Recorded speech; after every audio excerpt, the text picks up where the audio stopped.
Friends, welcome back to our channel Ranjitha Errabelli. అందరూ ఎలా ఉన్నారు? నేనైతే చాలా బాగున్నాను. నా వీడియోస్ కనుక మీకు నచ్చినట్టయితే లైక్, షేర్ అండ్ సబ్స్క్రైబ్ చేసుకోండి. ఇంకా నా ఛానల్ ఎవరైతే సబ్స్క్రైబ్ చేసుకోలేదో వెంటనే సబ్స్క్రైబ్ చేసుకోండి. సో ఈరోజు వ్లాగ్ వచ్చేసి నా ఫేవరెట్ హీరో విక్టరీ వెంకటేష్ స్టూడియోకి వెళ్తున్నాను. అదే మన రామనాయుడు స్టూడియో వైజాగ్లో నియర్ రిషికొండలో ఉంటుంది. సో వీడియో ఎండ్ వరకు చూసేయండి. సో మనకి రిషికొండ టు భీమిలి వేలో మనకి లెఫ్ట్ సైడ్ రామనాయుడు స్టూడియో అయితే ఉంటుంది. స్టూడియో లోపలికి వెళ్ళడానికి మనకి ఎంట్రీ టికెట్ కూడా ఉంటుంది. అడల్ట్స్కి అయితే 60 రూపీస్, చిల్డ్రన్కి అయితే 30 రూపీస్, ఇంకా షూట్స్కి అయితే 2000 అండ్ షార్ట్ ఫిల్మ్స్ ఎవరైనా తీయాలి అనుకుంటే వాళ్ళకి 6000 ఛార్జ్ చేస్తున్నారు. ఇంకా మీ అందరికీ ఆల్రెడీ తెలిసిందే కదా, నేను హీరో వెంకటేష్ గారికి ఫ్యాన్ అని. సో నేను ఎప్పుడు రామనాయుడు స్టూడియోకి వచ్చినా సరే ప్రతిసారి ఏదో వెంకటేష్ గారిని మీట్ అయినట్టు ఉంటుంది. బట్ ఈసారి తప్పకుండా వెంకటేష్ గారిని మీట్ అవుతాను అండ్ నాకు కూడా నమ్మకం ఉంది.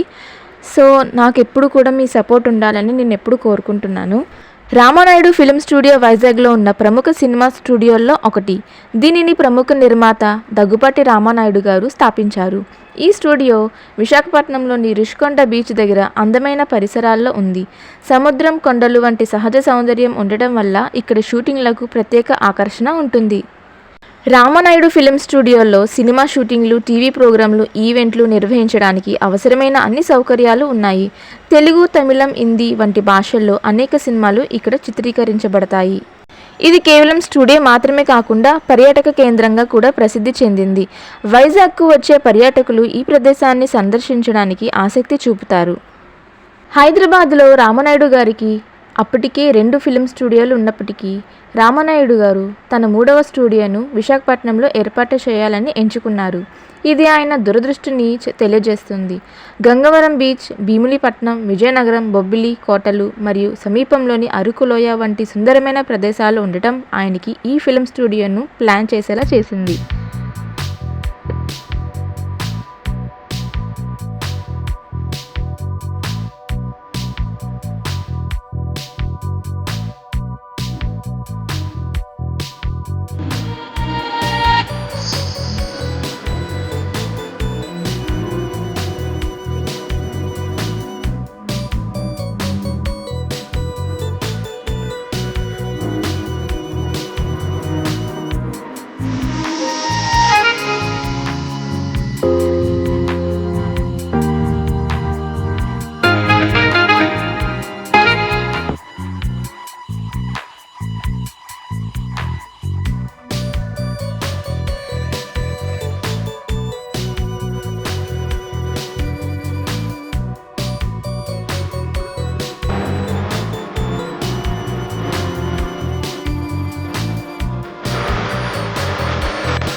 డాక్టర్ దగ్గుపాటి రామనాయుడు గారు తెలుగు సినిమా నటుడు, ప్రముఖ నిర్మాత, భారత పార్లమెంట్ మాజీ సభ్యుడు.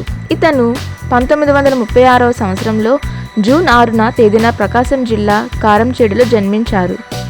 ఒకే వ్యక్తి శతాధిక చిత్రాలను నిర్మించి ప్రపంచ రికార్డ్ సృష్టించిన నిర్మాతగా D Ramanaidu Guinness book of world రికార్డ్స్లో చోటు సంపాదించారు. మూవీ మొగల్గా ఈయన్ని అభివర్ణిస్తారు. అంతటితో ఆగకుండా నేటికి నిర్మాతగా ఆయన కొనసాగుతూ వర్ధమాన నిర్మాతలకు స్ఫూర్తిగా నిలిచాడు ఆయన. అంతేగాక తన సంపాదనలో ప్రధాన భాగం సినిమా రంగానికే వెచ్చిస్తూ స్టూడియో, ల్యాబ్, రికార్డింగ్ సదుపాయాలు, distribution, exhibition, posters, printing, graphic యూనిట్తో సహా సినిమా నిర్మాణానికి సంబంధించిన అన్ని సదుపాయాలను సమకూర్చడంతో పాటు పార్లమెంట్ సభ్యునిగాను రాణించారు. ఇతను 1999లో బాపట్ల నియోజకవర్గం నుండి తెలుగుదేశం పార్టీ అభ్యర్థిగా లోక్సభకు ఎన్నికయ్యాడు. అలానే 2004లో అదే స్థానం నుంచి పోటీ చేసి ఓడిపోయారు. 2010 సెప్టెంబర్ 9న భారత ప్రభుత్వం రామనాయుడు గారికి దాదాసాహెబ్ పురస్కారం ప్రకటించింది. 2015 ఫిబ్రవరి 18న హైదరాబాద్లో క్యాన్సర్ వ్యాధితో బాధపడుతూ మరణించారు. దగ్గుపాటి ఫ్యామిలీ సినీ వారసత్వం. డి సురేష్ బాబు, సురేష్ ప్రొడక్షన్స్ నిర్వాహకునిగా, డిస్ట్రిబ్యూటర్గా టాప్ ప్రొడ్యూసర్.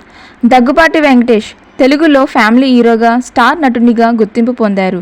రానా దగ్గుబాటి లీడర్ సినిమాతో పరిచయమై బాహుబలి చిత్రంతో జాతీయ స్థాయి నటునిగా ఎదిగారు.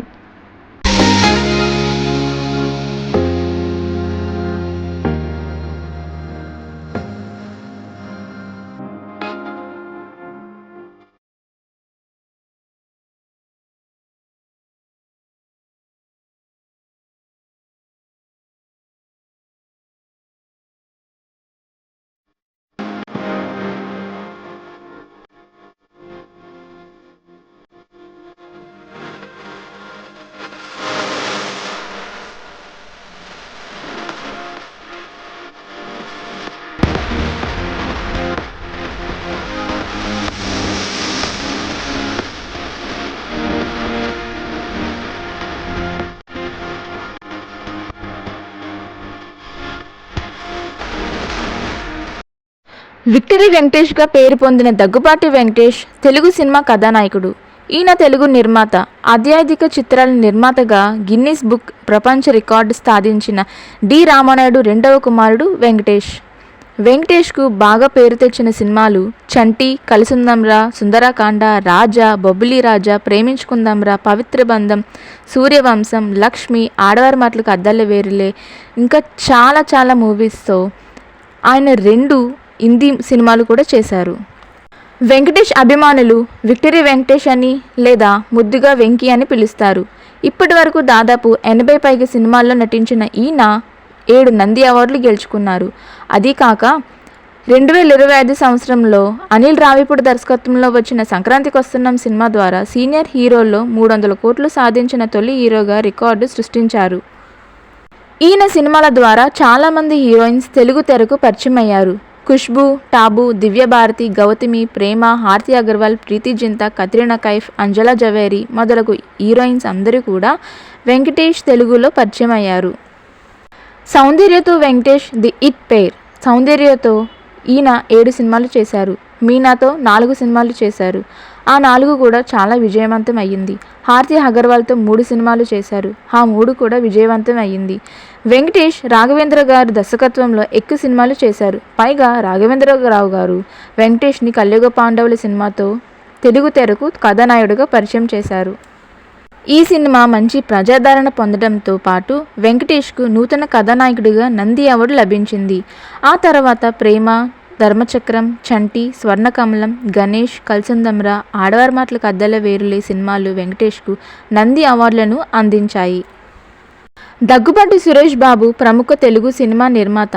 సురేష్ ప్రొడక్షన్స్ సంస్థకు మేనేజింగ్ డైరెక్టర్. సురేష్ ప్రొడక్షన్స్ పథకంపై బొబ్బిలి రాజా, కూలీ నెంబర్ 1, ప్రేమించుకుందాంరా, గణేష్, కలిసుందంరా, జయం మందేరా, నువ్వు లేక నేను లేను, మల్లీశ్వరి, తులసి, దృశ్యం, గోపాల తదితర చిత్రాలకు నిర్మించారు. దగ్గుబాటి రామానాయుడు అలియాస్ దగ్గుబాటి రానా భారతీయ బహుభాష చలనచిత్ర నటుడు, నిర్మాత, పరిశ్రమకవేత్త. ఇతను సినీ నిర్మాత దగ్గుబాటి రామానాయుడు మనవడు. ఆయన సినిమా తెరకెట్టడం లీడర్ అనే తెలుగు సినిమాతో కాగా తమిళం, హిందీ భాషల్లో కూడా వివిధ సినిమాల్లో నటించారు. రానా సినిమాల్లో విజువల్ ఎఫెక్ట్స్ సమన్వయకర్తగా సుమారు 70 సినిమాలకు పనిచేశాడు. ఈయనకు స్పిరిట్ మీడియా అనే సంస్థ ఉంది. ఈ సంస్థ ద్వారా జాతీయ రికార్డు గెలుచుకున్న చిత్రాన్ని నిర్మించాడు. ఆ తర్వాత 2010లో నటన ప్రారంభించారు. So that's all for this video. And ఇంతకీ మీలో ఎవరైనా రామానాయుడు స్టూడియోకి వస్తే మనకు కామెంట్ సెక్షన్లో కామెంట్ చేయండి. సో ఈరోజు మన వ్లాగ్. సో నెక్స్ట్ వ్లాగ్ మంచి వీడియోస్తో మేము ముందుకు రాబోతున్నాను. So keep smiling and keep watching my channel Ranjitha Errabelli. Thanks for watching. Bye bye.